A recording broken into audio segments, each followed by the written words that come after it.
Hi guys, आज हम Amway trees discuss करेंगे. So let's start.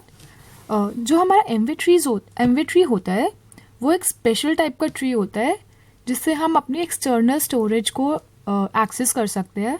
That means अगर हमारे पास कोई सेकेंडरी स्टोरेज है, फॉर एग्जांपल कोई डेस्क है, अगर उसका हमें डेटा एक्सेस करना है तो हम अपने एमवे ट्रीज़ की हेल्प लेते हैं.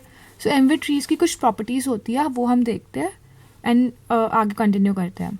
तो पहली प्रॉपर्टी है कि एमवे ट्रीज में अगर m डिग्री ऑफ ट्री है तो m डिग्री ऑफ ट्री में m-1 की वैल्यूज हो सकती है एक नोड में. फॉर एग्जाम्पल जैसे हमारे पास BST था. BST में क्या था, सपोज ये हमारी एक नोड है तो यहाँ पर एक सब ट्री होता था हमारे पास एंड यहाँ पर एक सब ट्री होता था, राइट. एंड इस एक नोड में सिर्फ एक वैल्यू स्टोर कर पाते थे, राइट. लेकिन हम एमवे ट्रीज में ऐसा नहीं करते. एमवे ट्रीज में क्या होता है, जैसे ये एक नोड है एंड हमने m डिफाइन कर दिया, सपोज 3. m 3 डिफाइन कर दिया मतलब इसमें m-1 वैल्यूज आ सकती है,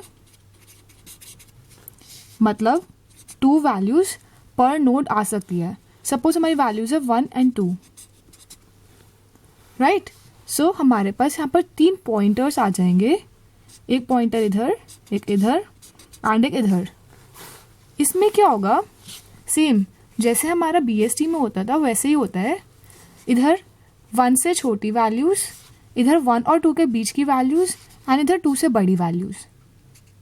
बट डिफरेंस ये होता है इसमें कि इसमें हमारी पर नोड ज़्यादा कीज़ आ जाती है, ठीक है. तो हम देखते हैं एमवे ट्रीज में क्या लिखा है मैंने, m-1 की वैल्यूज पर नोड, ठीक है, ये हमने समझ लिया. एंड m सब ट्रीज बन सकते हैं, जैसे मैंने इधर बताया. अगर हमारा m3 है तो m-1 दैट इज 2 वैल्यूज आ सकती है एंड m सब ट्रीज बन सकते हैं, ठीक है. जैसे एग्जाम्पल लिया हुआ है BST का. BST में m2 होता है, मतलब सिर्फ एक नोड में सिर्फ एक वैल्यू कंटेन हो सकती है एंड 2 सब ट्रीज हो सकते हैं, ठीक है. अब एक जनरल स्ट्रक्चर देख लेते हैं. जनरल स्ट्रक्चर में हम ऐसे देखते हैं, जैसे ये सपोज हमारी एक नोड है एंड हमारा m इज द डिग्री है ये ट्री की. सो क्या होता है हमारे पास इसमें m-1 वैल्यूज होल्ड हो सकती है. तो पहले हमारे पास क्या होता है, जैसे इसमें था एक पॉइंटर था, देन एक की थी, फिर एक पॉइंटर था, फिर एक की थी, फिर एक पॉइंटर था.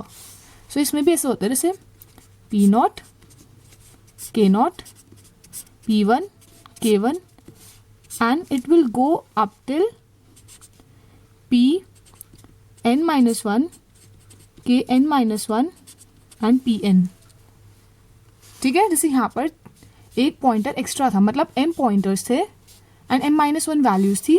सेम इधर भी हो गया, ठीक है. सो इधर क्या हुआ है कि हमारे पास n-1 वैल्यूज है, रादर मेरे को m-1 लिखना चाहिए इधर. सो हम यहाँ पे n कर देते हैं अपना ऑर्डर. तो n कैपिटल N-1 मेरे पास वैल्यूज है एंड कैपिटल N पॉइंटर्स है. एंड एक और इम्पॉर्टेंट बात, ये जो की वैल्यूज होंगी हमेशा असेंडिंग ऑर्डर में होंगी. दैट इज जो हमारा K0 है वो K1 से छोटा होगा एंड वो फिर K2 से, और ये चलता रहेगा लास्ट तक, ठीक है. ये हो गई एमवे ट्री की बात.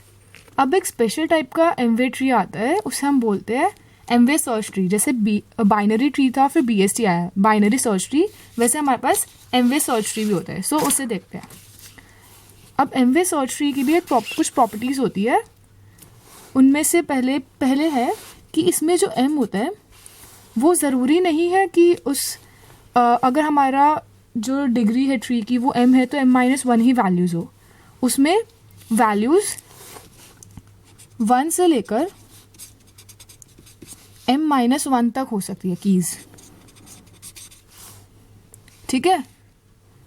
तो इसमें ये बात इम्पॉर्टेंट है कि इसमें ज़रूरी नहीं होता कि हमारी m-1 ही कीज़ हो, कितनी भी हो सकती है, हम उसे एक्सपैंड कर सकते हैं जैसे हमारी रिक्वायरमेंट हो, तो उससे हमारी स्पेस सेव कर सकते हैं एक तरह से।